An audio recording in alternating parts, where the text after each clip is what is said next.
Hello, Bible readers. Today is day 5 of our deep dive into Exodus.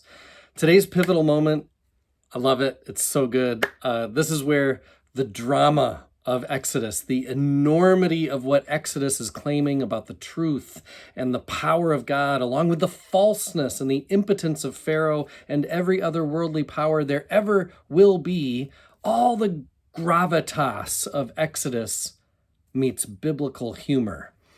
I'm not going to try to tell you this is going to have you like rolling in laughter, but it's funny. It is. How the Exodus storytellers choose to illuminate their point, that God is God and Pharaoh is most definitely not.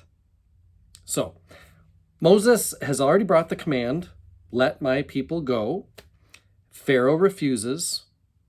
So game on, right? That's where we are. From chapters 7 through 12, there is this then theatrical performance of a contest between God and Pharaoh's magicians. It's a contest like in 3 different ways. First of all, between the gods, you could say, as Pharaoh claims to be vested with divine authority. It's also a contest, not just between God and Pharaoh, but then it's also a contest between human representatives of these claimed gods, namely Moses versus these magicians. Who are these magicians, you might ask? Well, Brueggemann says these would be the most gifted, the most respected, the most influential of Pharaoh's bureaucracy. Like these would be people of their day who would strike awe into everyone. These are the best and brightest, the smartest ones. These are the advisors who know what's going on. They've got informants in all the important places. They've got experience and they've got ways ways to get what they want. So the equation that we could make is, like a cabinet member of an American president, or, one of those really influential movers and shakers, businessman, politician, whatever. So that's who these magicians are. They know how to make things happen. So what's at stake is their legitimacy as people of power and whether their God even really exists. Or is it the God of Moses who really exists? And the third thing at stake then, so it's a contest between gods, a contest between people and their power. But then the third thing at stake is the system of governance. What does the power of the God, the power of the people, these powerful people, what does it then mean for the people they govern?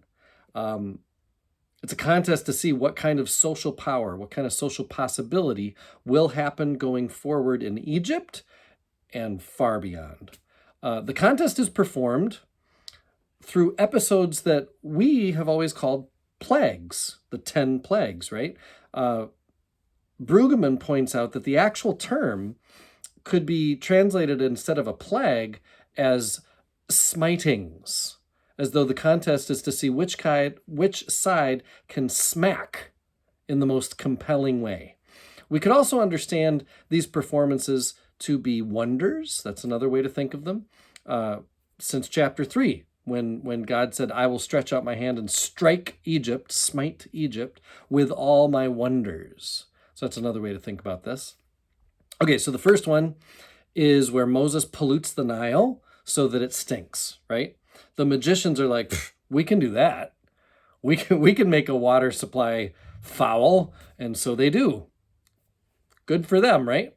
And for the second wonder, Moses swarms the country with frogs. Now, at first, this contest is also a draw. Both sides can do frogs.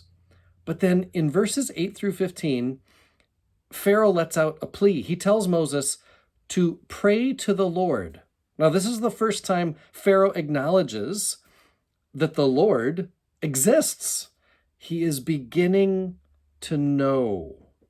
If you watched my last post, you know that by knowing, we mean Pharaoh's beginning to have a relationship to this God, understanding what this God is about and what this God's power means.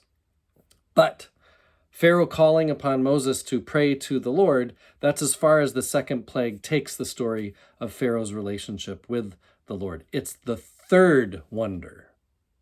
that changes everything. Gnats. The first two plagues show us how this is supposed to go. Like, what's the program here? You know, if it's a serial episode and it kind of always goes the same way. Okay, so Moses does something and then the magicians do it back. Well, Moses does this wonder, gnats. The magicians can't match it. Up to now, both sides are able to claim some level of legitimacy and victory. But this time, after Moses does something as simple as producing gnats, enough to cover the whole land of Egypt, we're told, the Egyptian big shots see this and can't make one little gnat.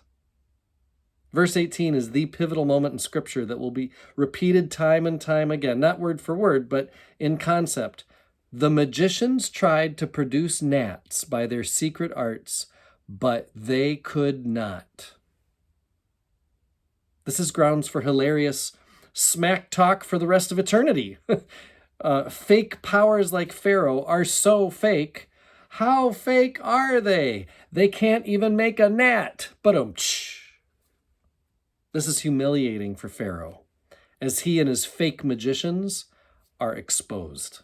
Brueggemann says, the magicians are honest enough to concede, except they likely do not yet realize what they concede, because the Egyptian limitation concerns not only gnats, it concerns the entire Egyptian enterprise. Pharaoh's been routed by these uncredentialed nobodies from the slave camp who live outside the royal trappings, but of course Pharaoh does not get it. He will still not listen. The rest of the plagues that follow, and there are many, they must be performed, but from here, the matter is settled. Pharaoh cannot prevail. This moment of could not is a game, set, match. Moses and Aaron are proven to have unmistakable power over these magicians. God has power over the fake Egyptian god. And the claims of pyramid power, that social systems should be shaped where some have power over the masses, that too loses here. It's proven to be false here. The result is that the rule of Pharaoh need no longer be respected or feared or obeyed. And this episode happens time and time again throughout history. The regalia of power. Think Hitler, with all the banners and all the architecture and all the everything that he tried to bring into his Nazi Germany. Or think Stalin, who did very similar, less elaborate, but very similar things. Or even in our own day, a ruler like Putin, who pretends that Ukraine is a part of Russia and always has been, and has eyes that other parts shall be too, because he's got this idea that he's like czars of old. These people surround themselves with amazing uniforms and they give themselves amazing titles, but it's all self-deception. Jesus shows that Pilate is basically like this. God does this work a lot to pharaohs of every age. Over and over we see they could not make even a gnat. My next post is going to be about Exodus chapter 10, verses 1 to 2. Read through chapter 10. It will be narrative as curriculum. I am one with my God. My God is with us, all of us, at all times and in all places.